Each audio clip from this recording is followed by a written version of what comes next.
Hey everyone, in lieu of making some shooting and training videos uh, coming soon, I wanted to go over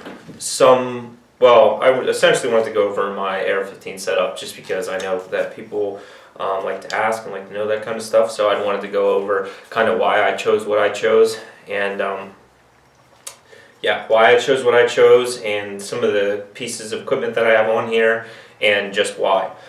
So I bought this rifle 5 years ago. This is a Daniel Defense M4 V5S. It's a 5.56, and so on the top, starting, I have a Aimpoint Comp 2, and so just a little bit about the Aimpoint. I actually bought it used on eBay. Excuse me, sorry. Bought it used on eBay.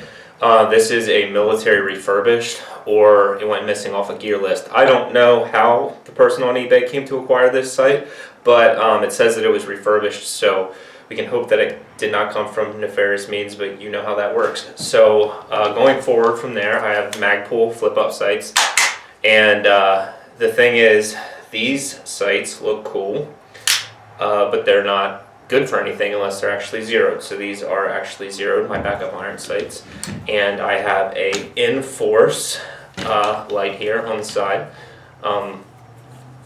and I have just the regular Daniel Defense stock on here. I never really had a need to replace that, and the foregrip is the one that comes with the Daniel Defense rifle. So going over kind of why I chose the setup that I have, so I wanted to get this weapon system as close as I possibly could to what I used in the Army. And also a lot of law enforcement agencies, you can carry an AR-15 as a patrol rifle as long as they meet certain specifications. So that's why I went this route over building my own. Daniel Defense is a very well-known company for their quality control and for their mil-spec parts. And so everything is very tightly built and by a very well-made manufacturer. Same thing with the optic that I put on the top. Aimpoint is known for their quality, and I'm very familiar with this Aimpoint. This is pretty much the exact setup that I have carried as an infantryman, except for obviously on the M4s we have a fixed front sight post, and on here I do not. So the foregrip I put on myself, and I have that set up as far forward as I can so I can get a good C-clamp grip on here, which is something that I'll go over in other videos. And I have the light set up here on the side so that my thumb can index right along the light, and so I can turn it on. So the reason that I picked this rifle is, of course, like I said, for their quality control. More than anything else, I wanted a setup that had a 14.5-inch barrel, but I didn't want to pay the money for an SBR, and I didn't want to go into everything that you have to do with having the brace on here. I like having the adjustable stock. So this is a 14.5-inch pinned barrel. Correct me if I'm wrong, I'm not a real big gun snob, but that is my understanding. So this is as close as I possibly could get to having an M4 as a civilian. And not buying cheaply shitty made Colt rifles, since our M4s are made by the lowest bidder. So obviously the Comp 2 is what I came in and was taught how to use from the time that I was in basic training the whole way. Well, I had a bunch of different roles in an infantry squad, but this is an optic that I'm very familiar with. This is an ACOG. If I was going to use this for more mid-range engagements, I'd want to have an ACOG on here, but since I use this from, for home defense and even out on the street, nothing really past 50 to 200 meters is kind of like my engagement distances on what I would actually need this for, and more close quarters combat, which this is called a CCO in the Army, which is a close quarter combat optic. This was made for a close range, so that is why I chose to put this on the top. There are smaller, tinier aim points that cost more money, but this was an awesome deal. ACOG's great.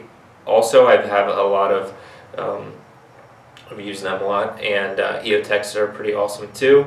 This is just a setup that I personally chose. I have the backup sights on here, obviously, so if my main optic goes down or a battery issue or anything like that, then I can flip them back up. I like my foregrip down here far out, and I'll kind of show here why. So I like to have the foregrip out here so I can press against, and I can engage off of cover and concealment that way. I like to kind of have this far forward enough that it's not, if I still need to hold on back here, it's not impeding on my grip. But I also like to have it down here where I can get my C grip on the end of the weapon, and my thumb automatically indexes along the side of the flashlight that I have, if you can see it coming on and off there. So yeah, that's essentially my entire setup. If anybody has any more questions, I have a stock trigger in here. Like I said, a lot of law enforcement agencies require to have everything stock as much as you can. If you have any more questions, leave them in the comment section down below. One thing that I forgot is this is currently my home defense weapon, so this mostly stays at home now. And the reason that I'm bringing that up is normally I do have a Vickers Tactics sling that I have attached to this that I've carried all over. I can have a lot of experience with that sling, freaking awesome, but obviously something that's going to be your go-to grab home defense gun. I just don't like dealing with a sling when something's just sitting next to my bed like that.